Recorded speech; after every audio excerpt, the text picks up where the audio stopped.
Halo teman-teman Bangkai Tiksi, selamat datang kembali di channel saya.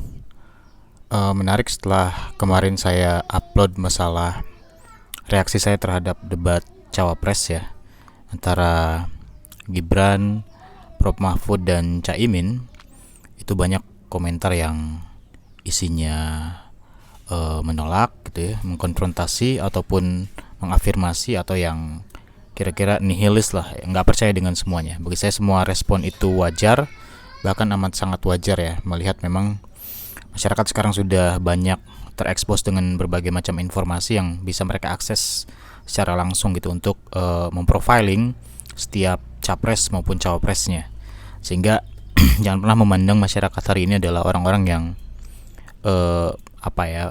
miskin informasi begitu, karena informasi hari ini bisa dengan sangat mudah diakses begitu, sehingga nanti memang tinggal kemudian validasi dari setiap informasi itu benar atau tidak kan gitu.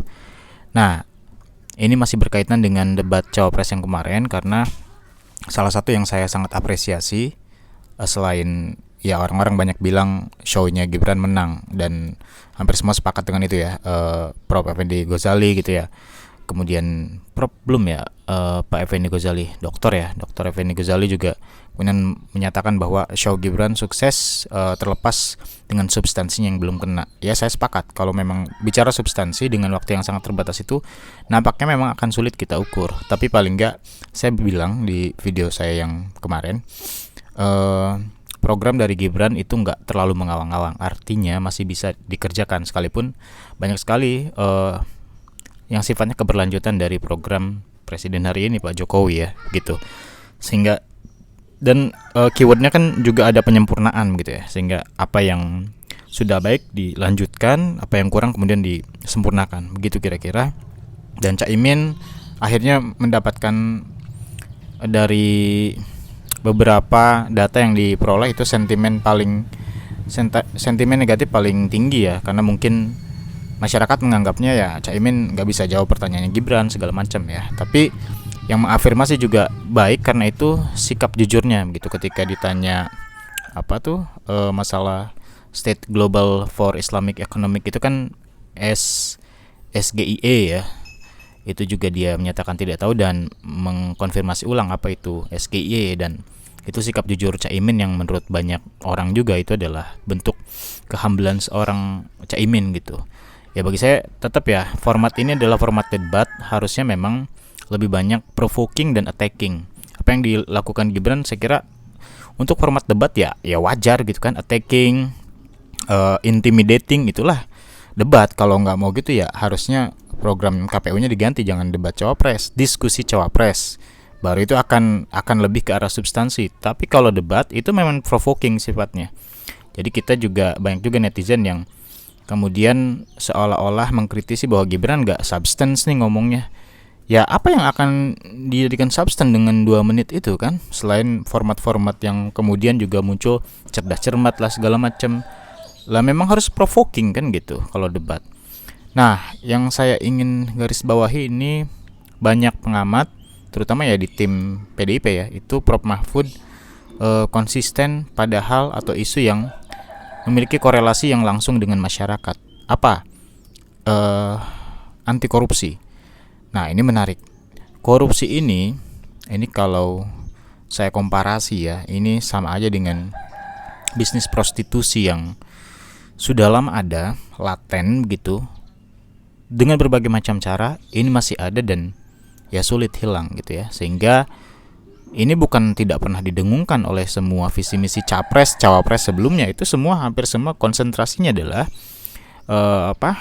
penghentian atau minimalisir praktik korupsi di berbagai lingkungan negara, baik itu di lingkungan negara ataupun lingkungan swasta gitu, yang tetap beririsan dengan proyek-proyek negara.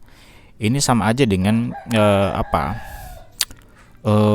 menghentikan atau menyelesaikan masalah-masalah HAM yang sampai sekarang juga nggak kelihatan tuh muaranya akan kemana gitu kan. 65 masih sangat bias gitu, padahal kritik orang luar, Indonesia tidak akan pernah selesai kalau 65 belum selesai kan gitu. Di kita masih sangat terpolarisasi, seperti misalnya Sunni Syiah dalam dunia Islam yang sampai hari ini nggak terrekonsiliasi, bahkan semakin tajam gitu polarisasinya.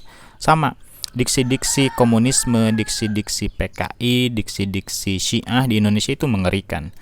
Namun saya harus apresiasi hari ini hoax-hoax semacam itu agak terminimalisir ya. Jadi nampaknya tim ses juga udah merubah skemanya untuk tidak melakukan serangan-serangan hoax seperti Pilkada 2017 ya, terus Pilpres 2014 bahkan 2019 yang menciptakan banyak sekali ekses-ekses buruk ya. Kadrun kayak gitu ya, cebong, kampret, itu kan ekses-ekses dari polarisasi hoax yang beredar sebagai media kampanyenya pada saat itu. Hari ini saya tidak terlalu melihat itu udah oke lah bagi saya, udah lumayan. Tapi yang isu korupsi ini menarik.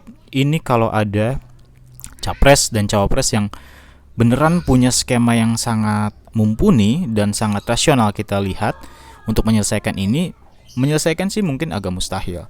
Tapi paling nggak meminimalisir itu udah sangat keren banget. Siapapun ya capres mau 1, 2, 3 yang punya concern terhadap anti korupsi, salah satunya adalah pungli-pungli misalnya yang sangat kecil dan sangat menjalar dari semua tingkatan, dari elit sampai tingkat yang paling bawah, RT RW, itu juga masih tidak sedikit terjadi begitu ya.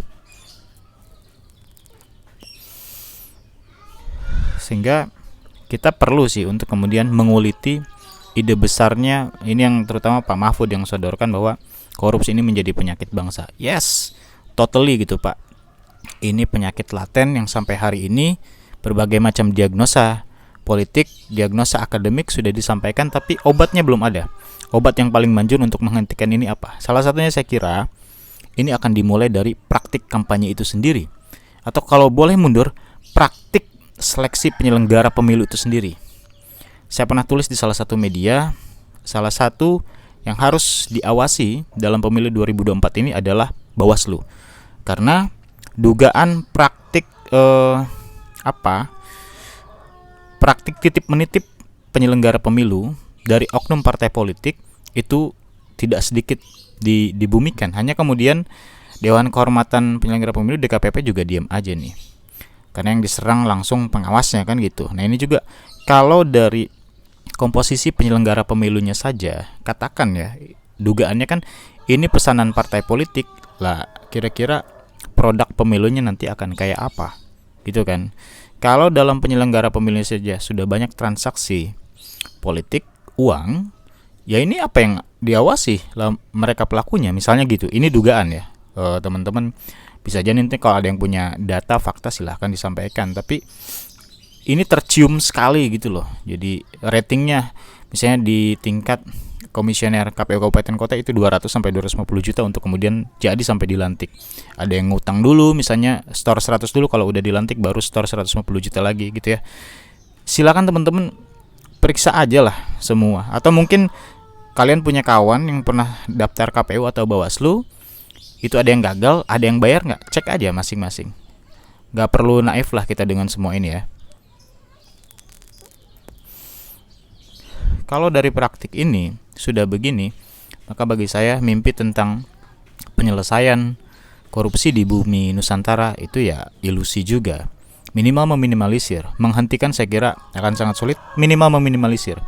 Yang kedua, dalam praktik pemilu, kampanye khususnya, ini 3 paslon ini bisa komit nggak untuk kemudian tidak melakukan praktik klientelisme politik uang, terutama ke dalam tim ses, relawan gitu ya, sebar-sebar amplop. Ini bisa komit nggak untuk di situ? Kalau di situ belum kejadian, saya kira berat isu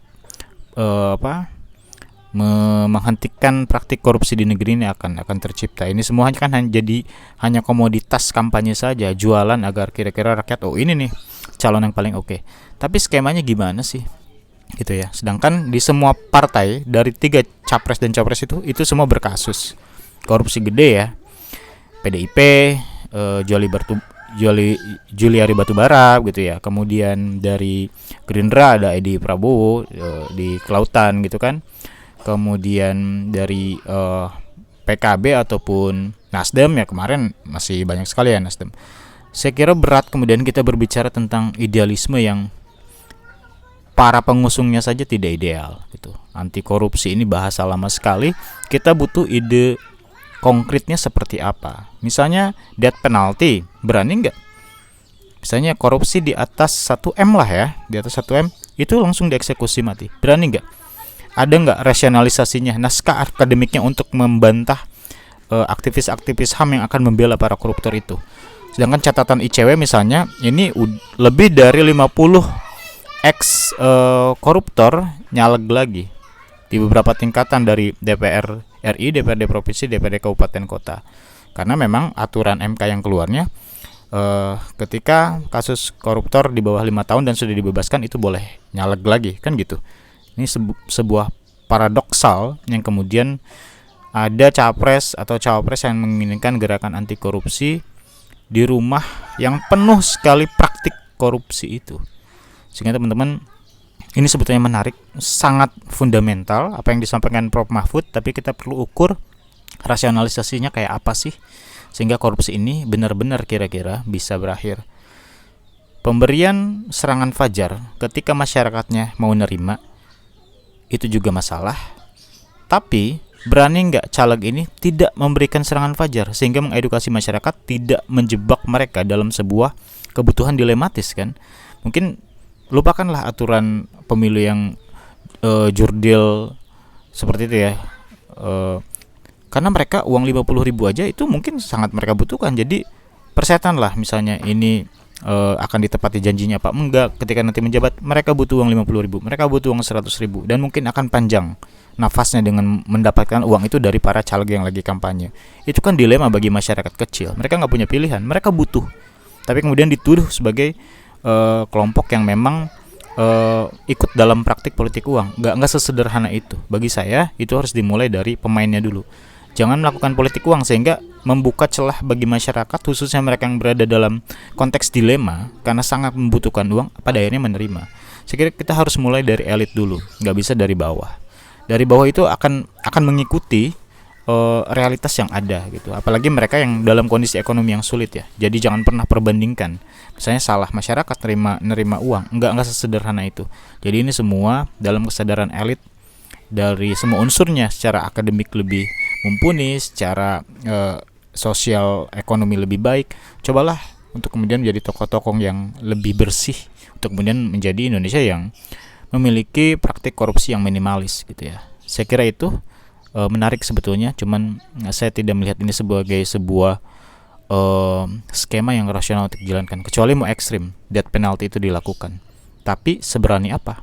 Gitu ya. Makasih.